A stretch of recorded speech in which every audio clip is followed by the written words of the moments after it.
दोस्तों मेरे चैनल में आपका स्वागत है।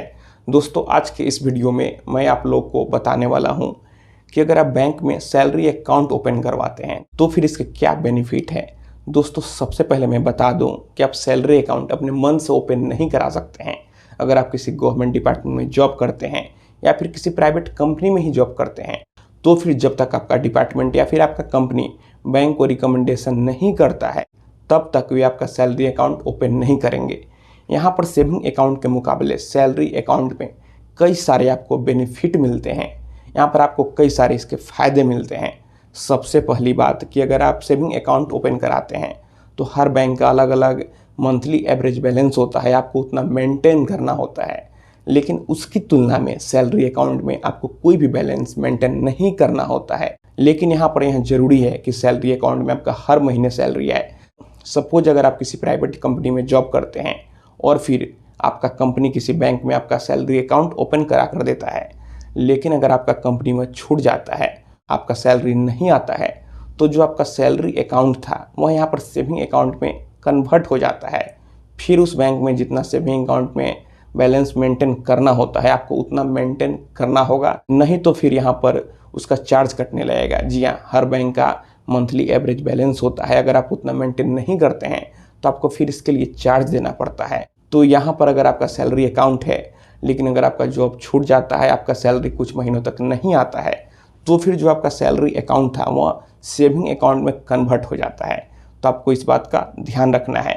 और उसके बाद जो आपका सैलरी अकाउंट होता है यहाँ पर आपको आसानी से क्रेडिट कार्ड मिल जाता है। आपका सैलरी कितना है उसके आधार पर बैंक डिसाइड करता है और आपको आसानी से लोन भी मिल जाता है। ऐसे अगर आपका सेविंग अकाउंट है, आप लोन लेने जाते हैं तो आपको कई सारे डॉक्यूमेंटेशन करना होता है, लेकिन वहीं सैलरी अकाउंट में आपको आसानी से क्रेडिट कार्ड या फिर लोन आपको आसानी से मिल जाता है। यहाँ पर सैलरी अकाउंट होते हैं वह कई प्रकार के होते हैं। आपका सैलरी कितना आता है यह इस पर डिपेंड करता है। यहाँ पर silver salary account, gold salary account, diamond salary account, platinum salary account, यानी कि सैलरी अकाउंट कई प्रकार के होते हैं। आपका सैलरी कितना है इस पर यह डिपेंड करता है कि आपका कौन सा सैलरी अकाउंट ओपन होता है। तो यहाँ पर अगर आप गवर्नमेंट जॉब में जाते हैं तो फिर आपका सैलरी अकाउंट ओपन होता ही है। लेकिन अगर आप किसी अच्छे प्राइवेट कंपनी में भी जॉब कर रहे हैं तो फिर अगर आपका सैलरी अकाउंट ओपन नहीं हुआ है, आपका सेविंग अकाउंट में ही सैलरी आता है, तो फिर आप कंपनी से रिक्वेस्ट करें कि वे आपका सैलरी अकाउंट ओपन करा दें।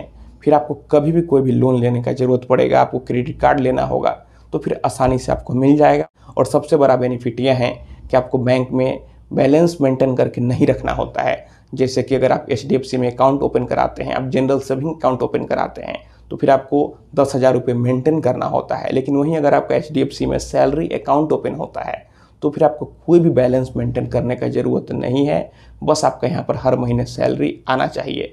तो यहाँ पर अगर आप किसी प्राइवेट कंपनी में भी जॉब करते हैं तो आप कोशिश करें कि आपका सैलरी अकाउंट ओपन हो जाए। लेकिन पहले मैंने जो बताया कि अगर आपका कुछ महीनों तक सैलरी नहीं आएगा तो फिर सेविंग अकाउंट में कन्वर्ट हो जाता है और फिर सेविंग अकाउंट में जितना बैलेंस मेंटेन करना होता है आपको उतना मेंटेन करना होगा, नहीं तो फिर उसका चार्ज कटेगा। तो आपको इस बात का ध्यान रखना चाहिए। तो दोस्तों मैं आशा करता हूँ आपको ये वीडियो पसंद आई होगी।